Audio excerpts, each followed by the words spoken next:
This is the Say It Can't Gamer, and you are live with the MMA Holes! Mixed martial a-holes. MMA holes, MMA holes, MMA holes, MMA holes, MMA holes. You like to be a mixed martial a-hole. MMA holes, MMA holes, MMA holes, MMA holes, MMA holes. Boom, boom, boom, boom. No way. Oh! From the Queen Studios of New York, we're going to get behind this 12-6 elbow rule. UFC Calgary recap, UFC 227 Fight Week, CES 51, Blair Tugman live with the MMA Holes.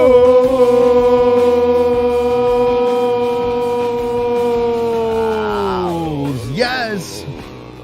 What's up, MMA Holes? I hope everyone is wonderful. JVH is wonderful. I am wonderful. And this is the MMA Holes Hour. Shot out of a cannon tonight. A lot of stuff to talk about. We have this 12-6 elbow jammy that we're going to be getting into. And myself getting autistic during the weekend. That was a fantastic time, right, Jess? Oh, it was great. I loved watching it. Yeah. Complete autism. It's fantastic. It's the only thing you can watch over here in the MMA Holes. And we have Fight Week. We have CES 51 on Friday. We have UFC 227 on Saturday. Now, speaking of CES 51, well, we have a special guest, Jesse. Are you excited about this? What? Yeah, that's right. Oh, yeah. We bring the heat over here. Check out our thumbnail. That's right. We're talking about the 12-6 elbow. And who better to talk about it with than Blair Tugman, live with the MMA Holes. Blair, how's it going today? Oh, we got to turn that volume on. Just unmute. There we go.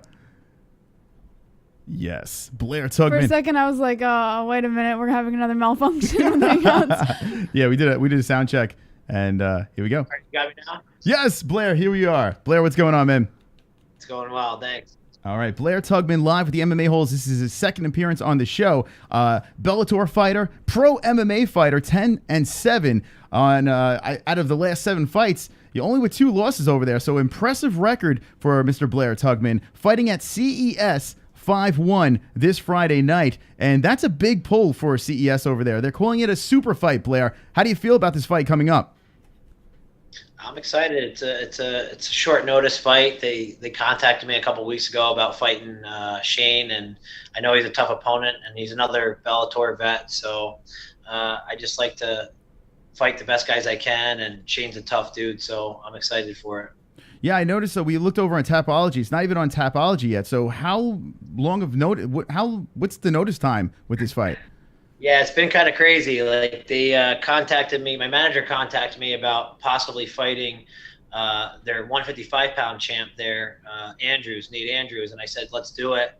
And I started getting ready about 4 or 5 weeks ago, and CES said, no, we found an opponent for Nate Andrews, so would you want to fight Shane? I said, well, sure, why not? Let's do it. So I've had about 5 weeks to get ready, and it's been a little chaotic, but I'm excited. I'm always excited to scrap. So it always seems like they give you the tough guys, the tough opponents. Your last fight was AJ McKee, for God's sakes. Like, it was insane. They threw you to AJ McKee. This is a guy with Bellator that they're literally throwing all their backing to, and they throw him to you. It was a war between you two. I mean, your face was a disaster, and you still were like, hey, let's go another round, it looked like. It was insane over there. Tell us a little bit about that fight, with AJ McKee, how that went down, and what happened after that. Yeah, AJ's he's a young, up-and-coming star. I mean, he's 22 years old. He's undefeated. He's on a title run right now. I think if he wins this next fight, he has a big fight coming up. If he wins that one, I'm pretty sure he'll fight for the Bellator title. So it was an awesome opportunity for me to fight a kid like that, and it was a tough one. Things didn't go my way, but like you said, I was in the fight. I don't know. I just like fighting the best guys I can. I'm not one of those guys that wants to just beat up on cans. Mm-hmm. Yeah, well, I tell you what, you were fired up in that fight, and coming off of a 3-fight win streak over there, going against AJ McKee. And if you haven't seen the fight, watch it back. I mean, I'm talking You are badass, man. After watching that fight, I'm like, okay, Blair's a tough guy. He is a tough guy because the face, I mean, how does it feel? Like, when your face is in that situation, right, and there's blood all over the place, what is going through your mind right there? It's got to be insane. Yeah, he cut me open there in the third round with a good elbow, and I was gushing everywhere. I don't know. You're just thinking to just continue to fight and do the best you can. So I didn't really think too much of it. I've been cut before in fights, so it was nothing new. You've been around the block. You've been doing this for a long time, and we've seen some wars with Blair Tugman. Blair Tugman live with the MMA holes fighting at CES 5-1. We're going to talk about CES in a couple of minutes, but I do want to touch base on this. This weekend, Eddie Alvarez fought Dustin Poirier in the main event, and a lot of people are talking about this 12-6 elbow rule over here, and I'm glad that we have you on because we did a reaction, and I was going crazy because I thought that the 12-6 elbow was you strike down and it's on top of the head, but in fact, it's anywhere, this strike. So maybe if you can explain this rule. And one thing, too, I noticed that Eddie Alvarez's corner, Mark Henry and the guys, I noticed it looked like they were telling him to do it. So maybe if you can give your perspective on this situation.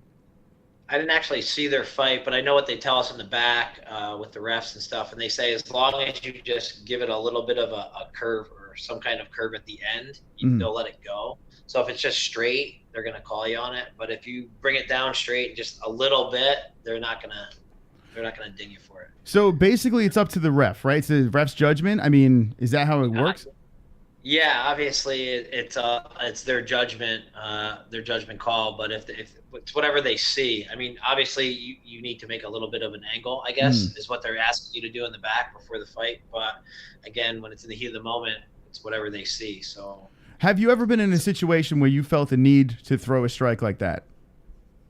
12-6? Yeah. No, I haven't. No, huh?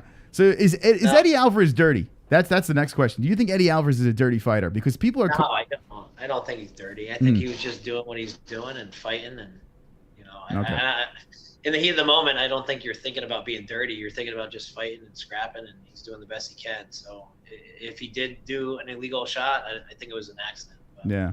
I didn't see the fight, so. Oh, okay. Well, yeah, I wanted to get your opinion on that, and I don't think Eddie's dirty either. Actually, I was rooting for Eddie in the fight, but people say Philadelphia, Philadelphia. You never know with these guys. Anyway. Yeah, that's from Philly. He's a tough dude, so I don't know. They are a little dirty sometimes. All right, so moving on. This Friday, you're going to be fighting a CES 51. We've been to the promotion. Actually, we're going to be seeing you over there. We noticed that Marissa is on the card as well. Marissa Valencia. Is that how you say her name? Valencia or? Valencia. All right, close enough. So there we go. So she's on the card too, and she's fights out of your gym, correct? Correct. Yeah. Okay, so now what is it, like teacher student we got going on here? How is this going to work? Where are you going to be on the card? Where is Marissa going to be on the card? Is there some trash talking back and forth, like who's going to get the better fight or? I wouldn't trash talk her. She's a tough chick, so she'd probably kick my ass. No, I don't know. I mean, I don't know where we're going to be on the card. They won't let us know that probably until weigh-ins or after. So I know Andrew, our coach, Andrew Calandrelli, always asks to have us separated a decent amount so that he can help us warm up in the background and wrap our hands and do things like that. So I don't think we'll be back-to-back, hopefully. And I'd like to see her fight because she is a scrappy girl and she's tough. Yeah, a lot of people, if you're not on the East Coast, some people aren't aware of Marissa coming up. First pro fight, gets the win, but she's got some background, this girl. She really is a tough girl. We've seen her fight multiple times, and I'm very impressed. So keep an eye out for Marissa Valencia. We had her on the show when we started this channel, so it was actually cool to see her really progress as a fighter. And now that we have you back on the show, I'm not going to talk about you getting, poontang and stuff like that. We talked about that the last time. I noticed you have a child now. You have a baby now. How is it being a fighter with a little bull shark? A little human being. Yeah, it's crazy. Taylor's now 9 months old today, so she's beautiful. She's turned my world upside down, and it's a crazy feeling for sure. Let's talk about that. Now you have now you're fighting with the daughter. Is there anything different? Does anything change now when you get inside the cage? Is there more to fight for? Yeah, I like to fight no matter what, but yeah, you're fighting for your family and you're now my daughter, and you want to make her proud, or at least when she gets older, have her be proud of something that you've done. So yeah, that's in the back of my mind, I think, but I do it because I love it. And you know, obviously I want to do good things for her. So yeah, it's a little extra added motivation. Yeah, I'm sure. Win. I'm sure it is. Now, this Friday is going down. CES 51. Blair Tugman will be fighting, and you've been around the block. You've been doing this before. What can we see from Blair Tugman this Friday different than any other Friday? Why should people tune in to this event? Tune in because I always put on exciting shows. I mean, I'm gritty. I fight to the end. It's usually a 15-minute war. I grind things out. So I know Shane's the same kind of guy. He's fought guys like Cody Garbrandt, who's once the world champ. He fought my teammate Chris Foster to a close split decision at the last Bellator. So two very tough guys, two very good fighters with experience that are going to throw down. So it should be an exciting fight. Yeah, it's always an exciting fight when you get in the cage. Now, Jesse is looking in the chat, seeing some people over there with some questions. Have you pulled any interesting things from that chat room for Blair Tugman? One of the questions were from Steve Johnson. He wants to know, how did you lose weight for your weight cut this time around? Yeah, with short notice, how'd you lose weight? Was it difficult? Still in the process of doing that, but lots of running, working out, and really the biggest thing is diet. Making sure I'm clean in my diet and just drinking plenty of water and cutting back the calories. So I'm still in the process of doing it. It's got to be tough, right? I mean, being in the game this long, but short notice fights, it's got to be difficult to cut that weight. Is there any worries making this weight? No. I mean, I've never missed weight, so I don't plan on missing this one. I'm a professional, and I've made every time I've fought. So I'm well within striking distance of making the weight. I walk around a little bit heavier than I would think most 145-pounders do.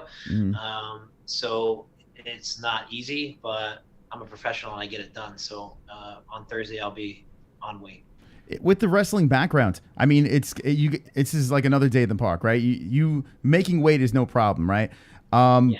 But then you got guys like in the UFC, and you see this Yoel Romero's, who has a wrestling background, and they have all this muscle, and they're missing weight in these huge fights. What do you say with fighters like that? Do you think that these guys are kind of disrespecting the sport, like repeatedly missing the weight, or is it something else? No, absolutely. I find it very disrespectful, and it bothers me. You have guys that are busting their ass to make this weight, and then there's guys that don't take it seriously or don't do the right things, and they're missing weight for big fights like that, and it's disrespectful to their opponent, the fans, the organization, and everybody that they're fighting for. So, and Yoel's an Olympic wrestler, so it's pretty embarrassing for me as a wrestler to see guys missing weight like that. So, 100%, making weight is a big part of the sport. So if you can't do it, then go up a weight class. And I've done that. I've gone up a weight class. I started at 135. Now I'm at 145. So I just knew I couldn't make 135 anymore. It's great. I wonder if certain fighters and I bring to mind Darren Till. We talk about Darren Till a lot, fighting at 170. He's huge. He's a huge dude. And it seems like, especially with the Wonderboy fight, it seems like he didn't even try to make the weight. It's just kind of like, I'm going to miss it. Screw it. Do you feel, what should the UFC or any organization do? You don't really see this much in Bellator. Yeah. Why do we see this in the UFC? Any hunches on why this is happening? Yeah, I think there should be some bigger repercussions for guys missing weight like that. I feel like you should be suspended, or you shouldn't be allowed to fight at that weight anymore, or something bigger has to happen, because a little slap on the wrist and these guys keep fighting and missing weight. Guys just don't see the reason, and then they let them fight anyway overweight, which is ridiculous. But they take their purse, which I understand. But I don't know why we're seeing more and more of it, but I don't know. I'm not a fan of it. Like, if you're a professional and you sign on the dotted line that I'm going to make this weight, then go and do it. Yeah. Blair Tugman live with the MMA Holes, and you used to fight for Bellator. You have a lot of fights under the belt with Bellator. How did Bellator treat you as a fighter over there? A lot of guys going over from the UFC, and they're saying, wow, Bellator, they're shelling out the cash. They're treating these fighters well. But what was your experience with Bellator MMA? They've always been great to me. I was never like one of their big superstars like AJ McKee or some of those guys, but they've always been really good to me. They've treated us very well. They take care of you. I don't know. It's awesome fighting for them. Hopefully, I'll fight for them again. I think they're coming back around in October to Connecticut, so I'm always excited to try and get on one of their cards and fight for them. Have you ever heard? Now this is just a rumor, but have you ever heard about Scott Coker giving hand jobs in the back in the green room? I never got one of those, so I'm gonna talk to him. Relax for my fight. Yeah. I mean, maybe before the fight or something like that. It's like, hey, you look a little tense, and he just decided to tug. No, if you wouldn't, you accept the offer. No, all right. I figured it. As well as some, I guess. You don't see Ariel Hawani asking these questions, for God's sakes. Jesse, what do you think about that? You think Scott Coker should be doing stuff like that? Sure. No comment over here. All right. Anyway, Blair, I'm really looking forward to this fight this weekend. We're going to be sitting by the cage, hanging out over there. So we'll be rooting you on. And it is this Friday. It's CES 51. It's on Axis TV. So that's exciting stuff. I mean, it seems like you're always on TV now. You're like a big star. Yeah, get beat up on TV is a lot of fun. What's your predictions in this fight? You have any predictions? Getting my hand raised via some kind of stoppage, either TKO or submission. All right, there you go. Blair Tugman live with the MMA Holes. Good luck on Friday. Any one you want to shout out right now, sponsors or anything? This is the time to do it. I just want to thank my manager, Gerald Grube, my coach, Andrew Calandrelli, all my training partners at Ultimate MMA, my girlfriend for letting me do this interview at her house, and my family, my friends, everybody that supports me. Thank you very much for everything you do for me. Blair, thanks. It was good talking to you. Good luck on Friday. We'll see you there. All right. All right, thanks. Blair Tugman, there he is, live in the MMA Holes, and he's fighting at CES 51. CES 51 is on Axis TV, and we'll be there. We'll be over there. And CES is calling this a super fight, a 145-pound super fight. His last fight was AJ McKee, for God's sakes. They threw him to AJ McKee. He was on a 3-fight win streak in Bellator and went over to AJ McKee, and that was a goddamn war, like a blood